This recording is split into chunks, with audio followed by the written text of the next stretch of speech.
हमारे चैनल को सब्सक्राइब करें और बेल नोटिफिकेशन को जरूर दबाएं। ज्योतिष रतन केंद्र चैनल पर हमारे आप सभी प्रिय दर्शक गणों का बहुत बहुत हार्दिक स्वागत और अभिनंदन। तो साथियों, मैं हूं आचार्य पंडित सर्वदानंद शर्मा। मेरी ओर से भी आप सभी को बहुत बहुत प्यार भरा नमस्कार। तो आज के लिए जो हम लेकर के आए हैं आपके लिए विशेष जिसके ऊपर चर्चा अब हम आपके साथ करने जा रहे हैं, ये जो विषय है चर्चा का, ये है आने वाले जो महीने में, सितंबर के महीने में जो गणेश चतुर्थी का पर्व यानी कि गणेश महोत्सव का जो पर्व मनाया जाएगा, उसको लेकर के है ये चर्चा। और अंत में हम आपको ये भी बताएंगे इस चर्चा के अंत में कि गणपति जी की मूर्ति की स्थापना का शुभ मुहूर्त कब और कितने बजे से रहेगा, और गणपति जी की मूर्ति का विसर्जन हम अपने शास्त्रों के अनुसार कब और कैसे कर सकते हैं, उनके भी शुभ मुहूर्त के समय अवधि हम आपके साथ साझा करेंगे। तो ये आज की जो चर्चा है ये गणेश महोत्सव को लेकर के है, और गणेश महोत्सव से को लेकर के जो भी बहुत महत्वपूर्ण जानकारियां हैं ये सब आपके साथ हम अब करने जा रहे हैं साझा। तो प्रिय साथियों, आइए जानते हैं कि इस वर्ष गणेश महोत्सव जो है यानी कि गणेश चतुर्थी कब पड़ेगी तथा गणपति जी की मूर्ति स्थापना एवं पूजा का शुभ मुहूर्त क्या रहने वाला है और कब होगा। तो गणेश चतुर्थी भाद्रपद माह की शुक्ल पक्ष की चतुर्थी को मनाया जाता है, और मान्यता ये भी है साथियों कि गणेश जी का जो जन्म है वो भाद्रपद माह के शुक्ल पक्ष की चतुर्थी की मध्याह्न काल में दिन सोमवार स्वाति नक्षत्र एवं सिंह लगन में हुआ था। इसीलिए यह चतुर्थी या विनायक चतुर्थी भी कहलाती है, और साथियों यह कलंक चतुर्थी भी कहलाती है। कलंक चतुर्थी क्यों कहलाती है? क्योंकि भगवान कृष्ण जी के ऊपर भी कलंक लग गया था चोरी का। और किस चीज की चोरी का लगा था? स्वयंतक नामक मणि की चोरी का। उसके पीछे भी एक लंबी कहानी है, तो अभी तो हमने आपको सिर्फ इतना ही बताया है कि इसको कलंक चतुर्थी क्यों कहते हैं, क्योंकि भगवान श्री कृष्ण जी को भी दोष लग गया था, कलंक लग गया था। और वो क्यों लगा था वो भी अब आगे चर्चा हम करने जा रहे हैं। तो इस पर्व में इस पर्व पर मध्याह्न के समय मौजूद मध्याह्न व्यापिनी चतुर्थी जो होती है, यानी कि दोपहर के समय जो चतुर्थी पड़ रही होती है वही ली जाती है। यह भी मान्यता है कि इस दिन चंद्रमा के दर्शन बिल्कुल नहीं करने चाहिए साथियों, वरना व्यक्ति को कलंक का भागी होना पड़ता है। जैसे कि अभी हमने आपको कहा था कि भगवान श्री कृष्ण जी भी इससे नहीं बच पाए थे, क्योंकि उन्होंने भी इस दिन चंद्रमा के दर्शन गलती से कर लिए थे। बाद में उनको भी फिर उसके उपाय करने पड़े। तो क्यों नहीं करने चाहिए दर्शन चंद्रमा के? क्योंकि चंद्रमा को गणपति जी ने शाप दिया हुआ था कि आज के दिन अगर कोई तुम्हारे दर्शन करेगा चतुर्थी के दिन, तो उसके ऊपर झूठा कलंक लगेगा। तो इसलिए चंद्रमा के दर्शन नहीं किए जाते हैं आज के दिन। अगर भूल से चंद्रमा के दर्शन हो जाएं, भूल से, गलती से, तो इस दोष के निवारण के लिए इस मंत्र का जो हम बताने जा रहे हैं 108 बार आपको जप कर लेना चाहिए। श्रीमद् भागवत के 10वें स्कंद के 57वें अध्याय का पाठ करने से, मतलब श्रीमद् भागवत के 10वें स्कंद के 57वें अध्याय का पाठ या मतलब करने से भी चंद्र दर्शन का दोष समाप्त हो जाता है, ऐसा हमारे शास्त्रों में मत है। चंद्र दर्शन दोष निवारण मंत्र क्या है वो अब हम आपको बता रहे हैं उच्चारण करके। इस मंत्र का अगर आप 108 बार उच्चारण करेंगे और अगर आपने गलती से चंद्र दर्शन कर लिए हैं इस दिन, तो वो दोष समाप्त हो जाएगा। और मंत्र क्या है? ओम सिंह प्रसेनमवधित सिंहो जाम्ब वता हतः सुकुमारक मां रोदिस्तव हिमेश स्यमंतकः। ये है। तो इस मंत्र का 108 बार आपको जाप करना है। तुलसी के पत्ते गणेश पूजा में कभी प्रयोग नहीं करने चाहिए। जब भी गणपति जी की पूजा करें, तुलसी के पत्तों का उसमें प्रयोग कभी ना करें। और तुलसी को छोड़कर बाकी सब पत्र जो हैं, पुष्प हैं, गणेश जी को बहुत प्रिय हैं। वैसे लाल चंदन, लाल फूल एवं हरा और पीला रंग गणपति जी को बेहद पसंद है। गणेश जी या विनायक जी का नाम ऋग्वेद से प्राप्त हुआ है साथियों, और मोगरे के फूल भी गणपति जी को बहुत ही प्रिय हैं। मोगरे के फूल, वैसे गेंदे के फूल भी गणपति जी के पूजा के दौरान उनको चढ़ाए जाते हैं, अर्पित किए जाते हैं। इसी के साथ दुर्वा घास गणपति जी को भी बहुत प्रिय मानी जाती है ये भी। और गणपति जी को मगही के पान पूजा के समय जरूर चढ़ाएं, मगही के पान। ये सब हम आपको इसलिए बता रहे हैं कि अगर आप गणपति जी की मूर्ति की स्थापना अपने घर या अपने कार्यालय, अपने ऑफिस या अपने पंडाल में कहीं पर भी आप उनकी मूर्ति स्थापना करने जा रहे हैं, तो इन सब बातों का आपको बहुत ध्यान रखना चाहिए कि उनको क्या प्रिय है। तो आप पूजा के समय इन सारी चीजों को अगर गणपति जी के श्री चरणों में अर्पित करते हैं तो आप गणपति जी को मान के चलिए कि आप उनको प्रसन्न कर रहे हैं। तो साथियों, हम आपको यहां पर विस्तार से पूजा करने की क्या विधि है उसके विषय में भी बताएंगे, क्या चीजें प्रयोग होनी चाहिए पूजा में, और यह भी बताएंगे कि भगवान गणपति जी की पूजा उनके मंत्रों के उच्चारण के साथ करनी चाहिए, यह भी हमको नहीं भूलना चाहिए। और ऐसा मान्यता है, ऐसा माना जाता है कि भगवान श्री कृष्ण जो थे, अब हम आपको वो बताने जा रहे हैं कि उन पर भी स्यमंतक मणि चोरी करने का झूठा कलंक लग गया था और वे अपमानित हुए थे इसके लिए काफी। नारद जी ने उनकी ये दुर्दशा देखकर उन्हें बताया कि उन्होंने भाद्रपद माह की शुक्ल पक्ष की चतुर्थी को गलती से चंद्रमा के दर्शन किए हैं, इसलिए आप अपमानित हुए भगवान। नारद जी ने उन्हें यह भी बताया कि इस दिन चंद्रमा को गणपति जी ने शाप दिया था, इसीलिए जो इस दिन चंद्र दर्शन करता है कोई भी व्यक्ति, उस पर मिथ्या यानी कि झूठा कलंक जरूर लगता है। नारद जी की सलाह पर भगवान श्री कृष्ण जी ने गणेश चतुर्थी का व्रत किया और फिर वे दोष मुक्त जाकर के कहीं हुए। इसीलिए इस दिन पूजा व व्रत करने से व्यक्ति को झूठे आरोपों से भी मुक्ति मिलती है साथियों, इसके पीछे ये मान्यता है। और मंत्र क्या है जो आप कर सकते हैं मूर्ति स्थापना के समय पर?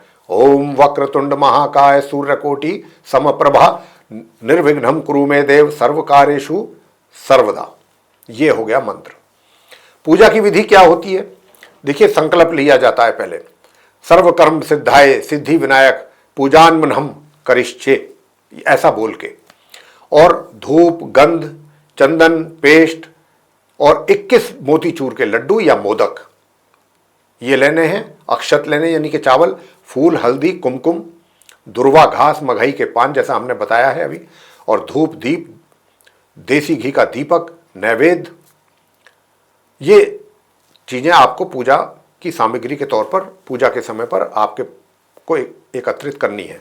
इसके बाद गणपति चालीसा का पाठ करके और गणपति जी की आरती आपको करनी है। परिवार के प्रत्येक सदस्य जो हैं वो गणपति जी के हाथ में अक्षत रखें, चावल रखें और उनको वहां से सीधे हाथ की तरफ, उनको वहां से अपने ठीक सीधे हाथ की तरफ थोड़ा सा खिसकाना है। यह कार्य आपको उत्तर पूजा के दौरान ही करना है, जब आप उत्तर पूजा करते हैं। इसके बाद ही विसर्जन करने की प्रक्रिया भी आरंभ होती है। तो साथियों, गणेश महोत्सव को चतुर्थी के दौरान मूर्ति की स्थापना के समय गणपति जी की प्राण प्रतिष्ठा षोडशोपचार के दौरान किया जाता है और इसी की विधि विधान से करना भी चाहिए, षोडशोपचार विधि के द्वारा। वैसे तो मूर्ति विसर्जन अनंत चतुर्दशी के ही दिन किया जाता है, क्योंकि ये 11 दिन का त्योहार है। 11वें दिन चतुर्थी से लेकर के और अनंत चतुर्दशी तक 11 दिन होते हैं। 11वें दिन उनका विसर्जन किया जाना चाहिए गणपति जी की मूर्ति का कायदे में, क्योंकि यह महोत्सव चतुर्थी से आरंभ होकर, जैसा मैंने कहा, चतुर्दशी तक चलता है, 11 दिन का। लेकिन आप अगर विसर्जन अनंत चतुर्दशी से पहले ही करना चाहते हैं तो उसमें कोई ऐसी विशेष बात नहीं है, कर सकते हैं। तो हम आपको उसके लिए भी बता देते हैं कि कब आप मूर्ति का विसर्जन कर सकते हैं मूर्ति स्थापना के बाद। तो साथियों, मूर्ति स्थापना से एक तो 1.5 दिन का विसर्जन आप कर सकते हैं, तीसरे दिन भी विसर्जन कर सकते हैं मूर्ति स्थापना से, 5वें दिन कर सकते हैं, 7वें दिन कर सकते हैं। इस प्रकार से आप मूर्ति का विसर्जन कर सकते हैं। और ध्यान यह रखना है कि गणपति जी की पूजा के साथ मां गौरी की पूजा करना बिल्कुल ना भूलें। साथ साथ माँ गौरी की भी पूजा करनी है। अब ये षोडशोपचार क्या है, इसके विषय में भी आपको बताना चाहेंगे। षोडशोपचार का हमारे हिंदू धर्म में बहुत महत्व है साथियों। किसी भी देवी देवता के पूजन में अगर इसे विशेष रूप से महत्व प्रदान इसलिए किया गया है क्योंकि इसमें सभी प्रकार की विधि विधान के द्वारा, षोडशोपचार विधि उसी को ही कहते हैं कि जिसमें सारी विधि विधान के द्वारा पूजा की जाती है संपन्न। षोडशोपचार अर्थात वे 16 तरीके पूजा करने के जिनसे हमारे देवी देवता प्रसन्न होते हैं। षोडशोपचार पूजन के निम्न 16 तरीके से विधि पूर्वक पूजन अगर आप करते हैं तो आप भगवान को प्रसन्न कर सकते हैं अच्छे ढंग से। वो क्या है षोडशोपचार के 16 तरीके नियम? एक तो ध्यान यानी कि आवाहन प्रभु का, मंत्रों और अपने भावनाओं के द्वारा भगवान का ध्यान ही आवाहन कहते हैं उसको। उसका अर्थ है कि भगवान को अपने पास बुला रहे हैं, आप विनती कर रहे हैं, प्रार्थना कर रहे हैं कि आप प्रभु आइए। आसन, भगवान की प्रार्थना करें कि वे आसन पर विराजमान हो आकर के। इसके बाद पाद्यम और सम्मान सूचक है ये भी सम्मान जो भगवान को हम देते हैं, इस भगवान को स्नान करा करके उनको आप स्थापित करना है। आचमन, मन कर्म और वचन से शुद्धि। आचमन का अर्थ होता है कि अंजलि को जल में मतलब अंजलि जो है उसको जल को लेकर के पीना, और यह शुद्धि के लिए किया जाता है। आचमन 3 बार करना चाहिए। इसके बाद आता है स्नान। अब स्नान आप कहेंगे कि वो तो करा दिया पाद्यम में, लेकिन वो तो स्नान जो कराया आपने शुद्ध जल से कराया। अब ये जो स्नान है पंचामृत से कराया जाता है। पंचामृत 5 चीजों को मिला करके उनसे आप स्नान कराएं, जिसमें दूध, दही, घी, गंगा जल, ये सारी चीजें होती है, शहद होता है। पंच चीजें, पंचामृत इसीलिए कहा जाता है उसको। वस्त्र, ईश्वर को, भगवान को अपने हाथों के द्वारा नवीन वस्त्र अर्पण करें। यज्ञोपवीत, इसका अर्थ होता है जनेऊ। ये सिर्फ भगवान को ही समर्पित किया जाता है, देवी माता को नहीं किया जाता साथियों। गंधाक्षत यानी चावल, रोली, हल्दी, चंदन, अबीर, गुलाल इत्यादि, ये गंधाक्षत कहलाते हैं। पुष्प, फूल, माला, जिन देवता या देवी माता का आप पूजन कर रहे हैं उनकी पसंद के फूल आप उनको अर्पित करें, उनके श्री चरणों में समर्पित करें आप। धूप, धूप बत्ती, दीप, देसी घी का दीपक अवश्य जलाएं। उस समय पर नैवेद्य, भगवान को उनकी पसंद की मिठाई का भोग लगाएं। जो मिठाई उनको, मोदक पसंद है गणपति जी को, मोतीचूर के लड्डू पसंद है, उसका भोग जरूर लगाएं, जैसा कि हमने कहा 21 लड्डू। तांबूल, इसका मतलब पान। फल और मिठाई के बाद तांबूल, साथ में फल, सुपारी, लौंग और इलायची भी उसमें डाली जाती है तथा दक्षिणा के साथ आप उसको समर्पित करें तांबूल को। जल आरती, जल आरती का मतलब क्या हो गया कि द्रव्य के रूप में रुपए, स्वर्ण, चांदी अर्पित किया जाता है, जो भी आपकी सामर्थ्य हो उसके अनुसार। और आरती पूजा के अंत में धूप, दीप, कपूर से की जाती है। इसके बिना पूजा जो है वो अधूरी मानी जाती है साथियों। ये सब चीजें जरूर होनी चाहिए पूजा के समय पर, जो हमने अभी आपको बताया है। आरती में 1, 3, 5, 7 व्यक्तियों वाला दीपक भी, मतलब जो बत्ती जो होती है, 1 बत्ती का या 3 बत्ती का या 5 बत्ती का या 7 बत्ती वाला दीपक ही जलाना है आपको, वो जलाएं आप। मंत्र, मंत्रों द्वारा हाथों में फूल लेकर भगवान को पुष्प समर्पित करें। प्रदक्षिणा, इसका अर्थ है परिक्रमा। आरती के उपरांत भगवान की परिक्रमा करें आप, क्लॉकवाइज करें, 3 बार परिक्रमा, क्लॉकवाइज, जैसे घड़ी की सुइयां चलती हैं। फिर उसके बाद नमस्कार, स्तुति। तो स्तुति में क्षमा प्रार्थना आपको ये करना है, यानी कि हमसे कोई भूल हो गई हो प्रभु तो आप उसको क्षमा करें, हमारे अपराध को क्षमा करें प्रभु, ऐसा कहना है आपको। और जो हमने आपको कहा था कि 21 लड्डुओं का या 21 मोदक का आप भोग लगाएं, उनमें से 5 लड्डू गणेश जी को अर्पित कर दें भोग लगाने के बाद। शेष लड्डू जो है वो आप बाहर प्रसाद के तौर पर या किसी ब्राह्मण को दे दें या प्रसाद के तौर पर सभी में वितरित कर दें। और साथियों, सायंकाल के समय अपनी, या उस समय पर जो हम अब आपको बताएंगे वो विशेष समय, उस समय पर आपको चंद्र दर्शन बिल्कुल नहीं करने हैं। चंद्रमा को अर्घ्य तो देना है, लेकिन नीची नज़र से देना है, चंद्रमा को देखना नहीं है ऊपर नज़र करके। इस बात का बहुत ध्यान रखिएगा चतुर्थी के दिन। तो साथियों, अब हम आपको बताने जा रहे हैं कि ये जो गणेश चतुर्थी है किस दिन मनाई जाएगी, किस दिन गणपति जी की मूर्ति की स्थापना की जाएगी, वो शुभ मुहूर्त क्या होगा और कब, वो कौन सा समय होगा इस दिन कि जिस समय पर आपको चंद्रमा के दर्शन नहीं करने हैं। ये सारी जानकारी अब हम आपको देने जा रहे हैं, बहुत ध्यान से सुनिएगा। तो साथियों, इस वर्ष गणेश चतुर्थी का उत्सव जो है, गणेश उत्सव 7 सितंबर दिन शनिवार से लेकर 17 सितंबर अनंत चतुर्दशी तक मनाया जाएगा तथा विसर्जन भी 17 सितंबर को ही कायदे में तो करना चाहिए, लेकिन जैसा हमने अपनी चर्चा के दौरान कहा है कि अगर आप पहले भी करना चाहते हैं तो किस किस दिन करना चाहते हैं, उसके भी शुभ मुहूर्त हम आपको अभी बताने जा रहे हैं इस प्रोग्राम में।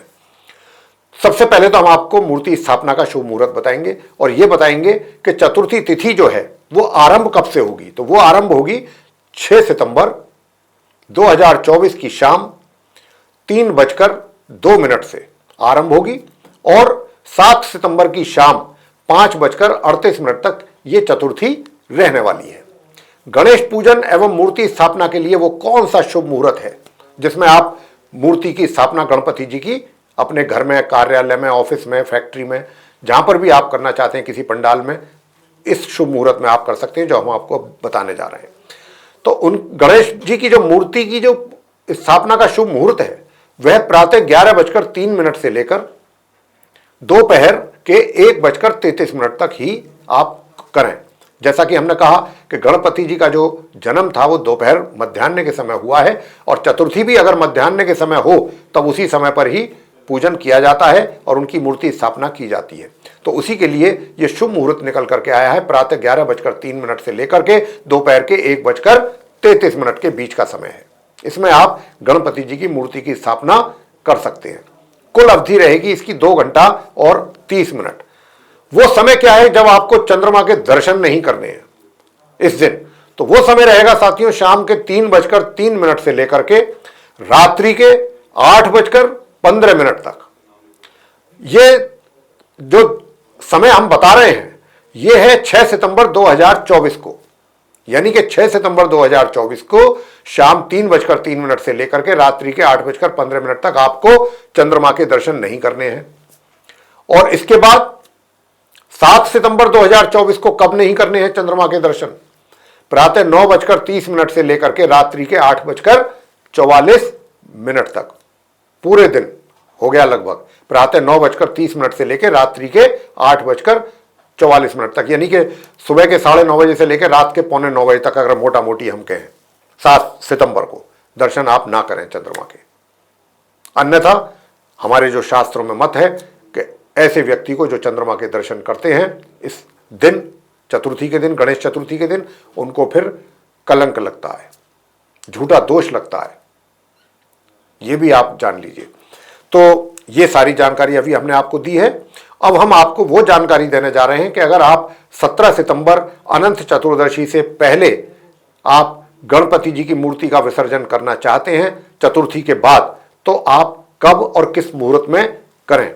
तो प्रिय साथियों, अब हम आपको वो जानकारी देने जा रहे हैं कि आपने गणपति जी की मूर्ति की स्थापना चतुर्थी के दिन जो की, उसके बाद आप 17 सितंबर से पहले यानी कि अनंत चतुर्दशी से पहले ही गणपति जी की मूर्ति का विसर्जन करना चाहते हैं तो किस किस दिन कर सकते हैं और किन शुभ मुहूर्त में आपको करना चाहिए ये कार्य, तो वो हम आपको जानकारी अब देने जा रहे हैं। ध्यानपूर्वक सुनिएगा।